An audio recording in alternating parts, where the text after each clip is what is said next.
অবসানের রাজনৈতিক আয়োজন নিশ্চিত করা, এদেশে গণতান্ত্রিক ও নাগরিক সমতা ভিত্তিক একটি রাষ্ট্র ব্যবস্থা প্রতিষ্ঠা করা, ন্যায়ভিত্তিক সমাজ নির্মাণ ছাড়া জুলাইয়ের শহীদদের আত্মদান অর্থবহ হতে পারে না। ফেসিবাদ বাংলাদেশকে আদর্শভিত্তিক সকল রকমের লক্ষ্য থেকে বিচ্যুত করে গভীর অন্ধকারের দিকে আমাদেরকে নিয়ে গিয়েছিল। আমরা আবার প্রিয় বাংলাদেশকে সাম্য, মানবিক মর্যাদা ও ন্যায় বিচারের পথে ফেরাবার লক্ষ্যে কাজ করছি। ফোরাম ফর বাংলাদেশ স্টাডিজের পক্ষ থেকে আপনাদের এই জাতীয় সংলাপ আমাদেরকে আমাদের নতুন কক্ষপথ রচনা এবং তার যথাযথ স্থাপনে বিশেষভাবে সাহায্য করবে।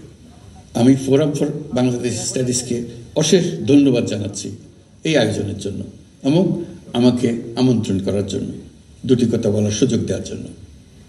আপনারা এই সংলাপে 3টি বিষয়কে বিশেষভাবে গুরুত্ব দিয়েছেন: ঐক্য, সংস্কার ও নির্বাচন। সংস্কার বিষয়ে আমাদের মধ্যে ঐকমত্য প্রয়োজন, এর কোনো বিকল্প নাই। এই 3 লক্ষ্যের কোনোটিকে ছাড়া কোনোটি সফল হতে পারবে না। ঐক্যবিহীন সংস্কার কিংবা সংস্কারবিহীন নির্বাচন বাংলাদেশকে এগিয়ে নিতে পারবে না। পাশাপাশি আমরা ভুলতে পারি না যে আমাদের ছাত্র জনতা অটুট সাহসে শিশু হত্যাকারী ও পৈশাচিক ঘাতকদের মোকাবেলা করেছে। মানবতার বিরুদ্ধে এমন নিষ্ঠুরতাকে অবশ্যই বিচারের মুখোমুখি করতে হবে। গুম খুন থেকে জুলাই গণহত্যার বিচারের চ্যালেঞ্জের বিষয়টি আপনারা আপনাদের সংলাপের অন্তর্ভুক্ত করেছেন, এতে আমি আশ্বস্ত হয়েছি। সুধীবৃন্দ, জুলাই গণঅভ্যুত্থান কেবল বাংলাদেশকে মুক্তই করেনি, আমাদের স্বপ্নকেও তুমুল সাহসী করে তুলেছে। বাকহীন বাংলাদেশ জোরালো কণ্ঠে আবার কথা বলার শক্তি ফিরে পেয়েছে। এই দৃঢ়কণ্ঠ আবার ঐক্য গঠনে সোচ্চার হয়েছে। ঐক্য আমাদের মূল শক্তি। জুলাই অভ্যুত্থান আমাদেরকে ঐতিহাসিক মাত্রায় বলীয়ান করেছে। গত 5 মাসে এই ঐক্য আরও শক্তিশালী হয়েছে। গণ অভ্যুত্থানের বিরুদ্ধ শক্তি আমাদের মধ্যে ভাঙন সৃষ্টি করার ক্রমাগত প্রয়াস চালাতে থাকায় আমাদের ঐক্য আরও মজবুত হচ্ছে। এই ঐক্যের জোরেই এখন আমরা অসাধ্য সাধন করতে পারি। এখনই আমাদের সর্বোচ্চ সুযোগ এমন অর্থনীতি গড়ে তুলতে হবে যেটা সকল নাগরিকের জন্য সম্পদের ও সুযোগের বৈষম্যহীনতার নিশ্চয়তা প্রদান করবে।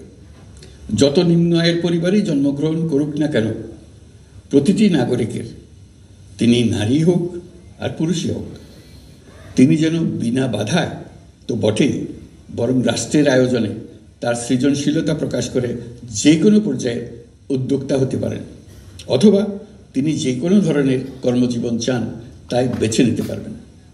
এমন রাজনৈতিক ও রাষ্ট্রীয় পরিবেশ থাকবে যেখানে সংখ্যালঘু সংখ্যাগুরু এই পরিচিতি অবান্তর হয়ে পড়বে। সবার একটিই পরিচয়, আমি বাংলাদেশের নাগরিক এবং রাষ্ট্র আমাকে আমার সকল অধিকার প্রদান করতে বাধ্য। রাষ্ট্রের কাছে এবং অন্য নাগরিকের কাছে আমার অন্য কোনো পরিচয় দেবার প্রয়োজন হবে না, যেখানে ব্যক্তিবন্দনার কোনো সুযোগ থাকবে না।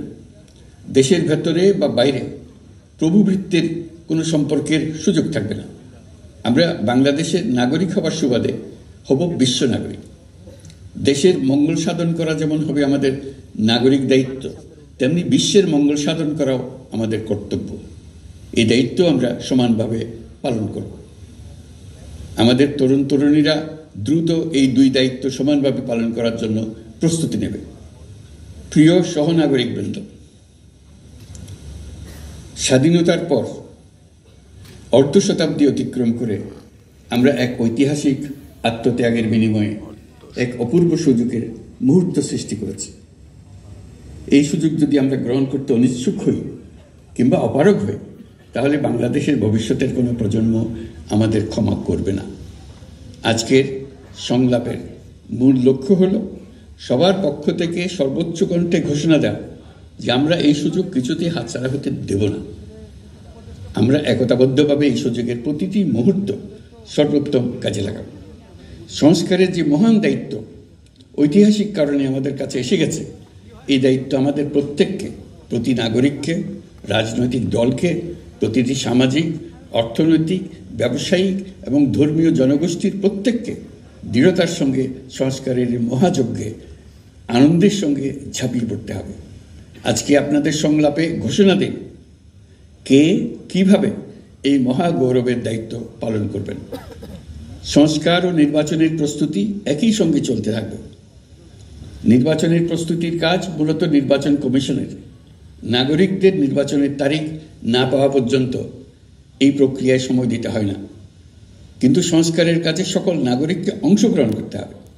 যারা ভোটার তারা তো অংশগ্রহণ করবেনই, তার সঙ্গে যারা ভবিষ্যতে ভোটার হবেন তারাও সর্বাত্মক